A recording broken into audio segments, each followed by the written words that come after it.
بسم اللہ الرحمن الرحیم. موضوع سامعین کرام السلام علیکم ورحمۃ اللہ تعالی وبرکاتہ. وعلیکم السلام ورحمۃ اللہ وبرکاتہ. الحمد للہ رب العالمین والصلاة والسلام علی سید المرسلین. اما بعد فاعوذ باللہ من الشیطان الرجیم. بسم اللہ الرحمن الرحیم. فمن زحزح عن النار وادخل الجنة فقد فاز. وقال النبی صلی اللہ علیہ وسلم شعبان شہری والرمضان شہر امتی. صدق اللہ العظیم وصدق رسولہ النبی الامین والصلاة والسلام علی سید المرسلین.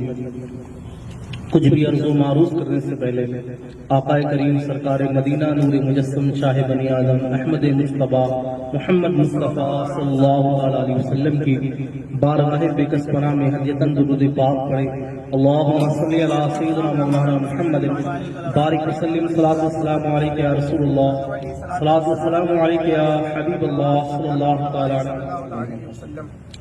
درود پاک پڑھنے کے کثیر فضائل و برکات ہیں جن کو احادیث میں کثرت سے ذکر کیا گیا.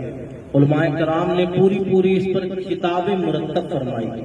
لیکن ایک فضیلت اس کو سمجھنے کی کوشش کریں کہ آج اگر دنیا میں کسی کا تعلق کسی بڑے عہدیدار، کسی منسٹر، کسی نیتا یا کسی بھی بڑے صاحب منصب کے ساتھ ہوتا ہے تو وہ بندہ پھولے نہیں سماتا.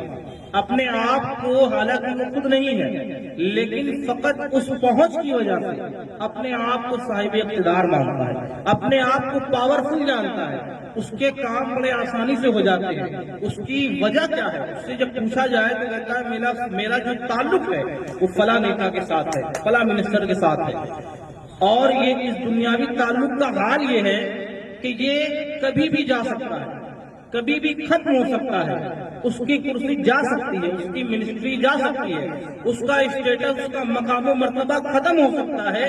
اس دنیاوی مقام و مرتبہ کے اسٹیٹس کی وجہ سے بندہ پھولے نہیں سماتا اور اپنے آپ کو بڑا سمجھتا ہے. لیکن کل قیامت کے دن بھی ایک پہنچ کام آنی ہے، ایک نسبت کام آنی ہے. امام اہل سنت فرماتے ہیں، سنتے ہیں کہ محشر میں صرف ان کی رسائی ہے جب ان کی رسائی ہے لو جب تو بنائی ہے.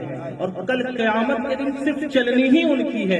امام اہل سنت فرماتے ہیں ان کی چلنی ہی کل ہے تو اس کے لیے بندہ آج سے ہی ان سے مدد مانگے. فرماتے ہیں آج لے ان کی پناہ، آج مدد مانگ ان سے، پھر نہ مانیں گے قیامت میں اگر مان گیا. کل قیامت کے دن جس کی پہنچ حضور تک ہو گئی، بندہ گنہگار بھی ہوگا، خطاکار بھی ہوگا، سیاکار بھی ہوگا، ریاکار بھی ہوگا، تو لیکن حضور کی نسبت سے، حضور کی پہنچ کی وجہ سے بندے کے معاملات بڑے آسان ہو جائیں گے. اب یہ اس کا طریقہ کیا ہے کہ بندہ حضور کے قریب سے قریب تر ہو جائے، کل قیامت کے دن حضور کے وہ قریب ہو جائے اور ان فضائل کو حاصل کرنے والا ہو جائے. خود حضور اس کا جواب فرماتے ہیں کل قیامت کے دن میرے قریب ترین وہ شخص ہوگا کہ جس نے دنیا میں مجھ پر کثرت سے درود پڑھا ہوگا. کہ کل قیامت کے دن حضور کے قریب جس کو ہونا ہے اس کو چاہیے کہ وہ کثرت سے درود پاک پڑھے. ایک بار اور درود پاک پڑھے. اللہم صلی علی سیدنا مولانا محمد بارک وسلم. صلاۃ والسلام علیک یا رسول اللہ صلی اللہ تعالی علیہ وسلم. اللہ ارشاد فرماتا ہے ومن زحزح عن النار وادخل الجنة فقد فاز. دنیاوی اعتبار سے ہماری سب کی یہ وش ہوتی ہے کہ ہم کامیاب ہو جائیں، کامیاب ترین ہو جائے. دنیا کی اس ریس میں ہمارا مقصد ہی یہی ہے کہ ہم دوسروں سے زیادہ کامیاب ہو جائیں، دوسروں سے زیادہ سکسیسفل ہو جائیں، اور اس کے لیے دن رات ہم کوشش بھی کرتے ہیں. لیکن حقیقتاً جو کامیابی ہے وہ ہے کیا یہی کامیابی ہے کہ بندہ خوب کما لے، خوب اسٹیٹس بنا لے، خوب بنگلے آ جائیں، گاڑی آ جائے، اس کا اسٹیٹس بڑا اونچا ہو جائے، اور یہ فقط جو 60 یا 50 سال کی زندگی مشکل میسر ہوتی ہے اس میں بندہ خوب بن جائے؟ کیا یہی کامیابی ہے؟ کیا کامیابی کی ڈیفینیشن فقط یہی ہے تو یہ اوروں کے لیے تو ہو سکتی ہے کامیابی کی ڈیفینیشن، لیکن ایک سچے مسلمان عاشق رسول کے لیے بھی ڈیفینیشن یہی ہے جو اللہ فرماتا ہے کہ جس کو آگ سے بچا لیا گیا اور جنت میں داخل کر دیا گیا فقط فاز، تو وہ کامیاب ہو گیا۔ حقیقی کامیابی جو ہے وہ آخرت کی کامیابی ہے، اور اس سے پہلے ایک شرط لگائی، منظور دیا شرط ہے یہاں کہ اس سے پہلے ایک شرط بتائی کہ جنت میں جو داخل ہو جائے گا اس کے بعد کبھی نہیں نکالا جائے گا، تو وہ کامیاب ہو گیا۔ لیکن اس سے پہلے ایک شرط لگائی ہے کہ جو آگ سے بچا لیا گیا وہی جنت میں داخل ہوگا۔ تو جب آگ سے بچا لیا گیا مراد یہ ہے کہ اس نے اپنی زندگی کو شریعت مصطفیٰ کے مطابق گزارا ہوگا، گناہوں سے اجتناب کیا ہوگا، جھوٹ، غیبت، چغلی، حسد، تکبر، وعدہ خلافی اور بڑے بڑے کبائر اور دیگر گناہ سے اجتناب کیا ہوگا، اور اپنی زندگی کو شریعت مصطفیٰ کے مطابق گزارا ہوگا، تب اس کے لیے یہ پروانہ ہوگا کہ جس کو آگ سے بچا لیا گیا اور جنت میں داخل کر دیا گیا وہی کامیاب ہوگا۔ تو اصل جو ڈیفینیشن ہے کامیابی کی وہ یہ ہے کہ بندہ اس طرح سے اپنی زندگی کو گزارے کہ کل قیامت میں اس کو آگ میں نہ جلنا پڑے اور جنت میں اس کو داخل کر دیا جائے، تو وہ کامیاب ہوگا۔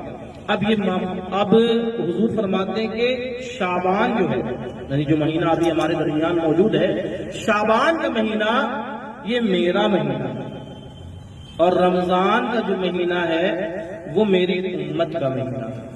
اور حضور دعا بھی فرمایا کرتے، جب رجب آتا تب بھی دعا فرماتے، شعبان میں بھی دعا فرماتے کہ ہم کو رجب میں برکت دے، ہم کو شعبان میں برکت دے، اور ہم کو رمضان تک پہنچا دے، تو یہ دعا مانگا کرتا۔ تو اب یہ رجب والا جو مہینہ ہے، یہ شعبان کا جو مہینہ ہے، بڑی عظمت و برکت والا ہے اور بڑا ہی نازک معاملہ ہے۔ یعنی شعبان کی جو 15ویں رات آتی، 15ویں شعبان کی جو شب آتی ہے وہ شب بارات کہلاتی ہے، یعنی چھٹکارے کی، جس کی ہم کو تیاری ابھی سے کرنی ہے۔ حضور کا خود معمول ہوتا کہ حضرت سیدنا عائشہ صدیقہ رضی اللہ تعالیٰ عنہ فرماتی ہیں کہ حضور شعبان میں اتنے روزے رکھا کرتے ہیں، اتنے روزے رکھا کرتے ہیں کہ ان تمام روزوں کو آپ رمضان سے ملا دیا کرتے ہیں۔ یعنی کثرت سے حضور شعبان میں روزہ رکھا کرتے ہیں۔ حضرت اسامہ رضی اللہ تعالیٰ فرماتے ہیں کہ یا رسول اللہ، آپ اس مہینے میں، شعبان کے مہینے میں جتنا روزہ رکھا کرتے ہیں اتنا کسی اور مہینے میں کیوں نہیں رکھتے؟ فرمایا یہ شعبان ہے یہ رمضان اور رجب کے درمیان ہے، اور اس کی جو رات ہے شب بارات ہے، اس دن بندے کے نامۂ اعمال رب کی بارگاہ میں پیش کیے جاتے ہیں، اور اس بات کو میں محبوب رکھتا ہوں، اس کا مفہوم ہے کہ میں اللہ کی بارگاہ میں میرے نامۂ اعمال اس حالت میں پیش کیے جائیں کہ میں روزے سے رہوں، اس حالت میں اللہ کی بارگاہ میں میرے نامۂ اعمال پیش کیے جائیں۔ اب تھوڑا سا غور کرتے ہیں اپنی زندگی پر، اپنے معاملات پر، کہ حضور جو معصوم ہیں، ان کے معصومین کے بھی جو سردار ہیں، وہ تو اپنی زندگی روزے رکھ کے گزارے، ان پر کوئی قضا روزے تو نہیں تھے، وہ ایک حضور کی اپنا شوق ہے حضور کا عبادت کو نفلی روزے، حضور نفلی روزے رکھے، اور ہمارے اوپر نہ جانے کتنے سال کی قضا روزے ہو، نمازیں کتنی قضا ہو جس کا ہمیں کوئی حساب نہیں، کوئی کاؤنٹ نہیں کہ ہمارے اوپر کتنی نمازیں، کتنے روزے جو ہمارے اوپر فرض ہے، جن کو ادا کرنا ہم پر لازم ہے، وہ کہاں گئے؟ رمضان آتے ہیں، روزے رکھیے، قضا ہو گئے، کوئی بات نہیں۔ تو اگلا رمضان آنے سے پہلے آپ ان کی کاؤنٹ کر کے ان تمام روزوں کو رکھ لینا ضروری ہے، ورنہ ان روزوں کو آپ ہی کو رکھنا لازم ہے۔ اب حضور تو فرماتے ہیں یہ رات ایسی ہے کہ جس میں نامۂ اعمال پیش کیا جاتا ہے، اور میں یہ چاہتا ہوں کہ میرے نامۂ اعمال اللہ کی بارگاہ میں اس حال میں پیش ہو کہ میں روزے سے ہوں۔ اور اگر ہم اپنے معمولات کو دیکھیں تو ہم اب اس رات میں اگر غفلت میں پڑے ہوئے ہیں، گھوم ٹہل رہے ہیں، یا اس حالت میں ہمارا نامۂ اعمال پیش کیے جائے تو کیا حال ہوگا؟ اور فرمایا کہ اب اسی رات میں، یہ ایسی رات ہے، نازک رات ہے کہ بہت سارے نامۂ اعمال کا جو سلسلہ ہوتا ہے وہ منقطع ہو جاتا ہے۔ یعنی اس رات کو یہ بھی فیصلہ ہوتا ہے کہ اب آگے کس کی زندگی اور جاری رہے گی یا کس کی زندگی کا سلسلہ جو ہے وہ منقطع ہو جائے گا۔ تو ان لوگوں میں سے ہم بھی ہو سکتے ہیں کل ہم نے کسی سے ملا تھا، ملاقات کیا، پرسوں ہم سے ملاقات ہوئی تھی، 2 دن کے بعد سنتے ہیں جناب کا انتقال ہو گیا. یار پہلے چنگے تھے، ابھی مسافہ میں نے کیا، کوئی بیماری نہیں تھی، آج انتقال ہو گیا. بندے رات کو سوتے ہیں، صبح اٹھتے نہیں، تو کل کیا ہم کو نہیں ہو سکتے یا ہم اس کی جگہ پہ نہیں ہو سکتے کہ کل ہمارا ہی اسی طرح اچانک سے انتقال ہو جائے؟ تو اگر اپنے آپ سے آپ سوال کریں کہ اگر ابھی میرا آج رات کو انتقال ہو جائے تو کیا میں نے اتنی تیاری کر لی ہے کہ رب کی بارگاہ میں پیش ہو جاؤں گا؟ کیا اتنی میری تیاری ہے کہ رب کی بارگاہ میں اپنے اس نامہ اعمال کو پڑھ سکوں؟ ہر بندہ چاہتا ہے جناب کہ ہمارا جو انتقال ہو وہ سجدے کی حالت میں ہو، تلاوت کی حالت میں ہو، نیکی کرتے ہوئے گزرے. ہم مسجد میں ہوں، اس طرح موت آ جائے. کسی کی اس طرح موت آتی تو کچھ بھی ہوتا ہے، ہم افق کرتے ہیں یار کتنی اچھی موت مارا. لیکن ہم جو زندگی گزار رہے ہیں تو اس بات کا ثبوت ہے کہ میری موت کس طرح سے آئے گی. یعنی آپ تھوڑا سا اگر اپنے آپ پہ غور کریں کہ جو بندہ اپنی زندگی کو صبح سے لے کے رات تک گناہوں میں گزار رہا ہے، فجر قضا، ظہر قضا، عصر، مغرب و عشاء قضا، دن رات ایسے دوستوں کے ساتھ بیٹھنا کہ حرام حلال کی کوئی تمیز نہیں. اب آپ گانے باجے، فلمیں، ڈرامے سن رہے ہیں، یعنی صبح سے رات تک آپ کی اکثریت جو ہے، اکثر اوقات آپ کے گناہ میں گزر رہے ہیں، اکثر جو آپ کی مصروفیت ہے وہ گناہوں بھری ہے. یعنی آپ کی زندگی کا جو اکثر حصہ ہے وہ گناہ میں گزر رہا ہے. نیکیاں ہو کب رہی ہیں؟ نیکیاں ہو رہی ہیں جمعے کو. جناب جمعے کو جمعہ مل گیا، عصر مغرب مل گئی تو بہت خوش نصیبی، ورنہ عشاء پھر بھی قضا ہو گئی. جب آپ اپنی زندگی گزار ہی اس طرح رہے ہیں کہ آپ کے 90 سے 95% زندگی میں فقط گناہ ہے، تو آپ یہ امید کیسے رکھتے ہیں کہ آپ کی موت اچھی حالت ہے؟ یعنی اگر آپ غور کریں تو اکثر اوقات آپ گناہ میں مصروف ہیں، پھر آپ سوچیں کہ ہماری موت اسی وقت آئے جس وقت ہم نیکی کر رہے ہوں.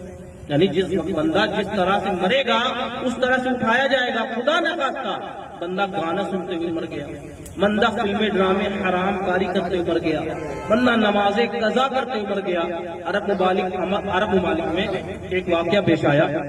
بتاتے ہیں کہ وہاں پر ایک شخص بڑی ہائی اسپیڈ میں ڈرائیونگ کر رہا تھا، بڑی تیز چلاتا ہوا جا رہا تھا. اس کا ایکسیڈنٹ ہو گیا، کار کے چترے اڑ گئے، کار جا کے آگے لڑتی ہے، اس کی بڑی خستہ حالت ہو جاتی ہے. اب لوگ وہاں پر پریشان اس بات پر ہے کہ بندہ تو مر گیا، ایکسیڈنٹ ہو گیا، لیکن اس کی باڈی نکالے تو نکالے کیسے؟ لوگ پریشان ہیں. اب اتنا خطرناک ایکسیڈنٹ ہوا، بہرحال باڈی نکلنے کا نام نہیں لیتی. بالآخر لوگوں نے فیصلہ کیا اس کار کو مشین سے کاٹ کر پھر باڈی نکالی جائے، ورنہ ممکن نہیں. اس یہ حال ہو گیا اس کار کا. اب لوگوں نے جب اس بندے کی باڈی نکالی، مسلمان بندہ تھا، جب اس کی باڈی نکالی تو لوگ دیکھ کر حیران رہ گئے کہ جب بندے کو نکالا ہے تو وہ تو انتقال کر چکا ہے، لیکن اس کے کانوں میں ایئر فون پھنسے ہیں اور اس میں گانا بجا رہا ہے. اس حالت میں بندے کی موت آئی. اب اس پر کون رش کرے گا یا کیا کرے گا؟ بندہ افسوس کرے گا کہ مرا تو مرا، بندہ کس حال میں مرا. اس جگہ پر ہم بھی ہو سکتے ہیں اگر اکثریت اپنی ہم جو اپنے دن کی جو اکثر اوقات اگر ہم گناہ میں گزار رہے ہیں، شریعت کی نافرمانی میں گزار رہے ہیں، تو خدا نہ خواستہ اگر اسی حالت میں موقع گئی تو رب کی بارگاہ میں بھی اسی حالت میں پیش ہونا ہوگا تو ہمارا کیا بنے؟ غور کرنا چاہیے. زندگی کو بڑے آپ کو سیریس انداز میں لینا چاہیے کہ آپ یہ کوشش ہونی چاہیے کہ اکثر اوقات آپ نیکی میں گزاریں. ہوگا کیسے؟ اب آپ گاڑی چلا رہے ہیں، آپ دوستوں کے پاس جا رہے ہیں، یہ راستے کا جتنا وقت ہے آپ اس کو بھی یوز کر سکتے ہیں. اچھی نیت کے ساتھ آپ درود پاک پڑھتے ہوئے چلے جائیں. بزرگوں کا معمول تھا کہ آپ جس راستے سے گزرتے اس کو اللہ کے ذکر کا گواہ بنا لیں. ایک بزرگ کے بارے میں آتا ہے وہ چل کے ایک راستے پر گئے اور پھر دوبارہ واپس آ گئے. لوگوں نے پوچھا جناب ابھی تو آپ یہاں سے تشریف لے گئے تھے، واپس اب کوئی کام؟ کہا کہ نہیں، وجہ یہ تھی کہ میں اس راستے سے گزرا اور رب کا ذکر کرنا بھول گیا، لہذا میں اس راستے پر پھر سے آیا ہوں کہ اس راستے کو بھی اپنی نیکی کا گواہ کروں.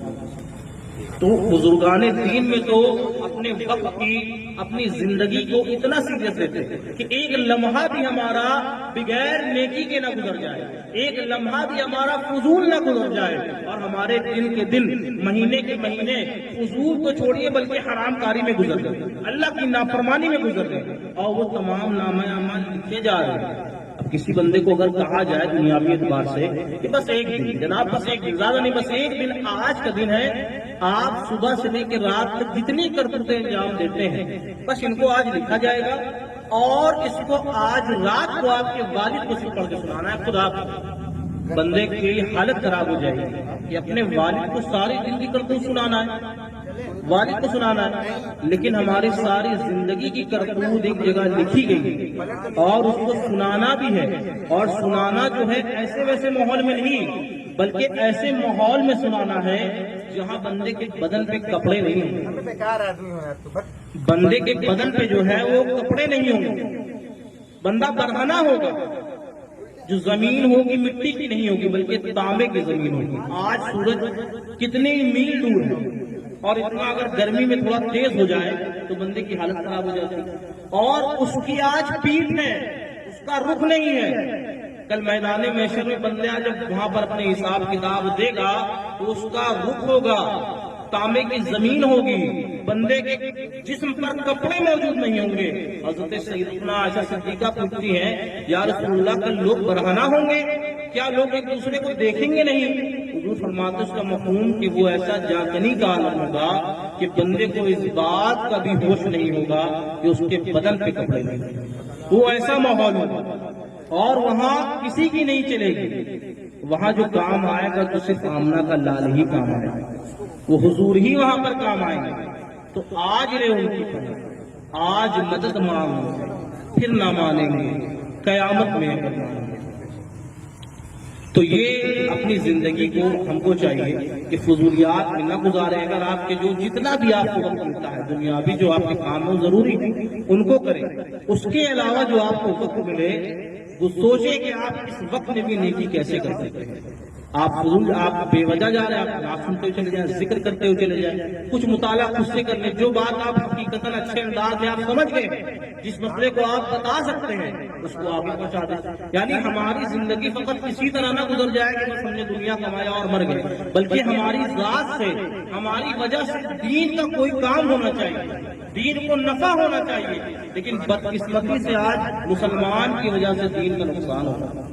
بندے دین کا کام تو نہیں کر رہے بلکہ اس شخص کی، یعنی مسلمان کو دیکھ کے غیر ہم پر اعتراض کر رہے ہیں. اور ہمارے بزرگ ایسے کہ ان کو دیکھ کے لوگ اسلام لے آئے. آج جو اسلام کی اسلام برا تھوڑی ہے، آج جو اسلام کے ماننے والے ہیں انہوں نے اس پر عمل کرنا چھوڑ دیا، اس وجہ سے آج غیر ہم پر کام ہو گیا. لہٰذا اپنے آپ کو سدھارنے کی ضرورت ہے. اس شب بارات کی جو رات آ رہی ہے حضور فرماتے ہیں اللہ اتنے لوگوں کو بخشتا ہے، بنی کلب کی جو بکریاں ہوتی ہیں ان کے بال کے برابر اللہ لوگوں کو جو ہے بخش دیتا ہے، جس کا مفہوم ہے. اور بنی کلب عرب شریف میں اتنا بڑا قبیلہ ہوتا ہے جو سب سے زیادہ بکریاں پالا کرتا ہے، ان کے بال کے برابر اللہ لوگوں کو اس رات کو بخش دیتا ہے، ان پر جہنم واجب ہوگی. لیکن اس رات کے کچھ لوگ ایسے ہیں جو نہیں بخشے جاتے. یعنی اس رات کے کچھ بدبخت ہوں گے جب اللہ بھلائی اور مغفرت کا پروانہ بانٹ رہا ہوگا، جب لوگ مغفرت یافتہ ہو رہے ہیں، اس وقت بھی کچھ لوگ ایسے ہوں گے جن کو نہیں بخشا جائے گا. مثال کے طور پر ماں باپ کا نافرمان، بدکاریاں کرنے والا، شراب پینے والا، جادوگر، جادو وغیرہ کرنے والا، ایسے لوگ ہوں گے کہ اس رات ان کو نہیں بخشا جائے گا. مسلمانوں کے درمیان جدائی کروانے والا، صلہ رحمی کو کاٹنے والا، قطع رحمی کرنے والا، اپنے رشتے دار سے قطع تعلق کرنے والا، یہ ایسے گناہ ہیں کہ اس رات کو بھی نہیں بخشے جائیں گے. اور یہ عام ہے ہمارے درمیان، تو ان سے پرہیز کرنا ضروری ہے اور اپنے آپ کو شریعت مصطفیٰ پر عمل کرتے ہوئے زندگی گزارے کہ جب کل آپ کی جب موت کا وقت آئے تو آپ کے زبان پر یہی ہو، انہیں جانا انہیں مانا، نہ رکھا غیر سے کام، للہ الحمد میں دنیا سے مسلمان گیا. اللہ پاک سے دعا ہے جو تھوڑا سا ذکر ہوا، بیان ہوا، اس میں کسی قسم کی غلطیاں، خامیاں، کمیاں رہ گئی، نشانی رحمی کریمی سے معاف فرمائیں. ہم تمام کو اس پر عمل کرنے کی توفیق عطا فرمائیں. وما علینا الا البلاغ. السلام علیکم. وعلیکم السلام ورحمۃ اللہ.